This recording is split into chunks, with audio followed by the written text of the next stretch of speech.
ہم نے کل کے جو ہمارا پارٹ 2 تھا اس میں ہم نے آپ صلی اللہ علیہ وسلم کی وراثت کے بارے میں کچھ سیکھنے کی کوشش کی، اور اس کے دلائل میں ہم دیکھتے ہیں احادیث۔ پہلی حدیث سے سیدہ عائشہ رضی اللہ عنہا فرماتی ہے کہ آپ صلی اللہ علیہ وسلم کی وفات کے بعد سیدہ فاطمہ رضی اللہ عنہا نے سیدنا ابوبکر صدیق سے اس طریقے سے حصہ مانگا جو اللہ تعالیٰ نے آپ کو بطور فے عطا فرمایا تھا۔ ابوبکر صدیق نے جواب دیا کہ آپ صلی اللہ علیہ وسلم نے فرمایا کہ ہم پیغمبروں کا کوئی وارث نہیں ہوتا، جو کچھ ہم چھوڑ جائیں وہ صدقہ ہے۔ اس پر حضرت فاطمہ ناراض ہو کر چلی گئی۔ پھر سیدہ فاطمہ نے اپنی وفات تک ابوبکر سے ملاقات نہ کی، اور آپ صلی اللہ علیہ وسلم کی وفات کے بعد 6 ماہ زندہ رہی۔ آپ باغ خیبر اور مدینہ کی زمینوں سے اپنا حصہ مانگتی تھی، تو سیدنا ابوبکر نے یہ جواب دیا کہ کوئی بات چھوڑنے والی نہیں جو آپ صلی اللہ علیہ وسلم کیا کرتے تھے۔ ان اموال کی تقسیم جیسے آپ صلی اللہ علیہ وسلم کیا کرتے تھے میں ویسے ہی کرتا رہوں گا، اور میں اس بات سے ڈرتا ہوں کہ آپ صلی اللہ علیہ وسلم کی بات چھوڑ کر گمراہ نہ ہو جاؤں۔ ایک دوسری حدیث کے مطابق سیدنا عائشہ سے مرویہ سیدہ فاطمہ رضی اللہ عنہا اور سیدنا عباس دونوں نے سیدنا ابوبکر صدیق سے اموال فے کے ترکے میں حصے کا مطالبہ کیا، اور یہ بھی ممکن ہے کہ الگ الگ مواقع اور سیدنا ابوبکر نے ان دونوں کو وہی جواب دیا جو مدرجہ بالا حدیث میں مذکور ہے۔ سیدنا عائشہ رضی اللہ عنہا فرماتی ہیں، تیسری روایت ہے کہ آپ صلی اللہ علیہ وسلم کی بیویوں نے سیدنا عثمان کو سیدنا ابوبکر کے پاس بھیجا، اور وہ اموال فے میں سے اپنا 8واں حصہ مانگتی تھی۔ میں نے انہیں منع کیا اور کہا تمہیں اللہ کا خوف نہیں، کیا تم یہ نہیں جانتی کہ آپ صلی اللہ علیہ وسلم فرمایا کرتے تھے ہم پیغمبروں کا کوئی وارث نہیں ہوتا، ہم جو کچھ چھوڑ جاتے ہیں وہ صدقہ۔ چنانچہ آپ صلی اللہ علیہ وسلم کی بیویاں ترکہ مانگنے سے باز آئیں۔ مدرجہ بالا تینوں احادیث دور صدیقی سے متعلق ہیں، اور دور فاروقی میں مدی صرف 2 تھے، ایک سیدنا علی اپنی زوجہ سیدہ فاطمہ کی طرف سے اور دوسرے سیدنا عباس اسبا کی حیثیت سے۔ ان دونوں نے اموال فے سے ترکے کا مطالبہ کیا، تو سید عمر نے دلائل دینے کے بعد کہا کہ میں یہ اموال صرف اس شرط پر آپ کے حوالے کر سکتا ہوں کہ تم ان کے متولی بن کر رہو اور اسی طرح تقسیم کرو جس طرح آپ صلی اللہ علیہ وسلم تقسیم کرتے تھے۔ یہ بات ان دونوں نے تسلیم نہ کی۔ پھر دوسری بار گئے تو بھی سیدنا عمر رضی اللہ عنہ نے وہی جواب دیا، تو ان دونوں حضرات نے اس مرتبہ تولیت کی شرط قبول کر لی، اور سیدنا عمر نے یہ اموال ان کی تحویل میں دے دیے، اور ساتھ ہی یہ بھی کہا کہ اگر تم نے یہ شرط پوری نہ کی تو میں پھر یہ اموال اپنی تحویل میں لے لوں گا۔ پھر عملاً یہ ہوا کہ سیدنا علی رضی اللہ عنہ ہی بطور متولی ان اموال پر قابض ہو گئے، اور سیدنا عباس کو نزدیک نہیں آنے دیا۔ پھر سیدنا علی کے بعد امام حسن،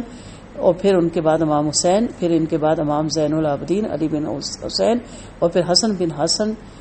حسن اور دونوں کے قبضے میں رہے، اور پھر باری باری اس کا انتظام کرتے رہے۔ پھر زید بن حسن بن علی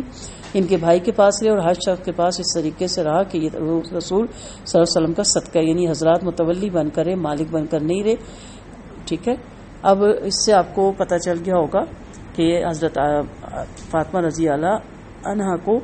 آپ صلی اللہ علیہ وسلم کی چھوڑی ہوئی مال فے میں سے ترکہ کیوں نہیں ملا۔ فی الحقیقت آپ صلی اللہ علیہ وسلم کا مال صدقہ ہی تھا۔ مالک بن اویس بن حدثان کہتے ہیں کہ مجھے سیدنا عمر نے بلا بھیجا، میں وہاں پہنچا ہی تھا کہ سیدنا عمر کا غلام پر فے آ کر کہنے لگا، غلام جرفا آ کر کہنے لگا سیدنا عثمان رضی اللہ عنہ، عبد الرحمن بن عوف رضی اللہ عنہ، زبیر رضی اللہ عنہ اور سعد بن ابی وقاص آئے ہیں رضی اللہ عنہ، اور آپ سے ملنے کی اجازت چاہتے ہیں۔ سیدنا عمر نے اجازت دے دی، وہ آ کر بیٹھے ہی تھے کہ یرفا پھر آیا اور کہنے لگا عباس اور علی بھی آئے ہیں۔ سیدنا عمر نے انہیں بھی بلایا، چنانچہ سیدنا عباس نے سیدنا عمر سے کہا امیر المومنین میرا اور اس شخص کا فیصلہ کر دیجئے۔ یہ دونوں حضرات بنو نذیر کے اموال فے کے بارے میں جھگڑ رہے ہیں اور آپس میں گالی گلوچ پر اتر آئے ہیں۔ سیدنا عثمان اور ان کے ساتھی کہنے لگے امیر المومنین ان کا فیصلہ کر کے انہیں ایک دوسرے سے نجات دلائیے۔ سیدنا عمر نے ان دونوں سے کہا کہ میں آپ سے اللہ کی قسم دے کر پوچھتا ہوں، کیا آپ صلی اللہ علیہ وسلم نے یہ نہیں فرمایا تھا کہ ہمارا کوئی وارث نہیں ہوتا، ہم جو کچھ چھوڑ جائیں وہ صدقہ ہے؟ ان دونوں نے کہا بے شک۔ پھر سیدنا عمر نے فے سے متعلق سورۃ حشر کی آیات پڑھ کر فرمایا اللہ کی قسم نبی کریم صلی اللہ علیہ وسلم نے ان اموال کو اپنی ذات کے لیے جوڑ نہیں رکھا بلکہ تم لوگوں کو دیا، انہوں نے کہا کہ اللہ کی قسم نبی کریم صلی اللہ علیہ وسلم نے ان اموال کو اپنی ذات کے لیے جوڑے نہیں رکھا بلکہ تم لوگوں کو دیا اور بانٹا۔ اسی مال سے آپ صلی اللہ علیہ وسلم نے اپنی بیویوں کا سال بھر کا خرچ نکالتے اور جو مال بچ جاتا اسے سامان جنگ اور رفع عامہ کے کاموں میں خرچ کرتے رہے۔ پھر سیدنا ابوبکر نبی کریم صلی اللہ علیہ وسلم کے قائم مقام تھے، اسی طرح کرتے رہے، حالانکہ تم دونوں اس وقت بھی یہ کہتے تھے کہ ابو بکر کی یہ کارروائی ٹھیک نہیں ہے اور اللہ خوب جانتا ہے ابو بکر سچے راست باز ٹھیک راستے پہ چلنے والے اور حق کے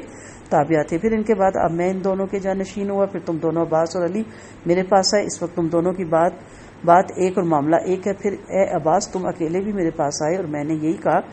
کہ انبیاء کا مال صدقہ ہوتا ہے، پھر میں نے تم دونوں سے کہا کہ میں تمہیں یہ اموال صرف اس شرط پر دیتا ہوں کہ تم اس کی تقسیم ویسی کرو گے جیسے نبی کریم صلی اللہ علیہ وسلم اور ابوبکر صدیق رضی اللہ عنہ اور میں کرتا ہوں۔ اگر یہ شرط منظور ہے تو ٹھیک، ورنہ مجھ سے گفتگو نہ کرو۔ تم نے یہ شرط مان لی تو میں نے یہ اموال تمہارے حوالے کر دی، اب تم اور کیا چاہتے ہو؟ اب اگر تم اس مال کے بارے میں جھگڑتے ہو اور تم سے اس مال کو بندوبست نہیں ہو سکتا تو پھر یہ کام میرے سپرد کر دو، میں ہی کام کو سر انجام دے دیا کروں گا۔ مگر وہ اٹھ کر چلے گئے، انہوں نے اموال کو واپس سیدنا عمر کی تعویل میں دینا گوارا نہ کیا اور عملاً ان اموال پر سیدنا علی قابض رہے۔ چنانچہ عروہ بن زبیر کہتے ہیں کہ مال سیدنا علی کے قبضے میں رہا، انہوں نے سیدنا عباس کو اس پر قبضہ نہیں کرنے دیا، پھر اس کے بعد حسن بن علی کے قبضے میں رہا، پھر حسین بن علی کے قبضے میں رہا، پھر علی بن حسین اور حسن بن حسن دونوں کے قبضے میں رہا جو باری باری اس کا انتظام کرتے تھے، پھر زائد بن حسن کے قبضے میں رہا۔ یہ اموال فی الحقیقت آپ صلی اللہ علیہ وسلم کے صدقہ ہی رہا۔ بخاری کا یہ میں نے آپ کو کتاب المغازی سے یہ حدیث آپ کو سنائی ہے۔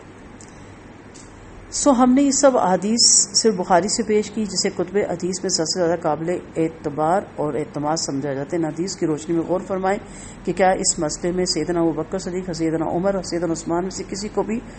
معطون کرنے کی گنجائش نظر آتی ہے؟ پھر جب ان کا مطالبے کے مطابق سیدنا عمر نے اموال سیدنا علی کی طویل میں دے بھی دیے تو پھر خواہ مخواہ ان پاکیزہ سیرت خلفاء کو کیوں معطون یعنی نعوذ باللہ لعنت کی جاتی ہے؟ تو اب اس کے ہم تفصیل سے دیکھیں کہ کس کا کتنا حصہ ہے۔ مختصر پہلے ہم نے اس کے بیک گراؤنڈ پہ بھی کچھ بات کر لی، اور اگر میت کی اولاد بھی ہو اور والدین بھی ہو تو والدین میں سے 1/6 حصہ یا مرد عورت کا حصہ برابر ہو گیا، باقی 3 اور 2 اولاد کو، مثلا اولاد اور 2 بیٹیاں تو باقی 3 اور جو 2 ہیں ان کو مل جائے گا، اور اگر ایک بھائی بھی ہے تو پھر اس کو 2 اور 3 کے 4 حصے کیے جائیں گے،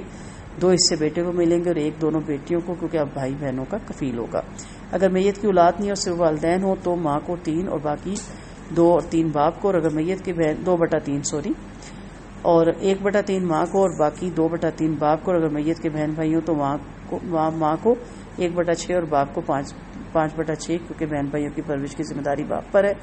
اور یہ اس صورت میں ہے کہ میت کی ابھی شادی بھی نہ ہوئی اور ورنہ تقسیم کی صورت میں دوسری ہوگی۔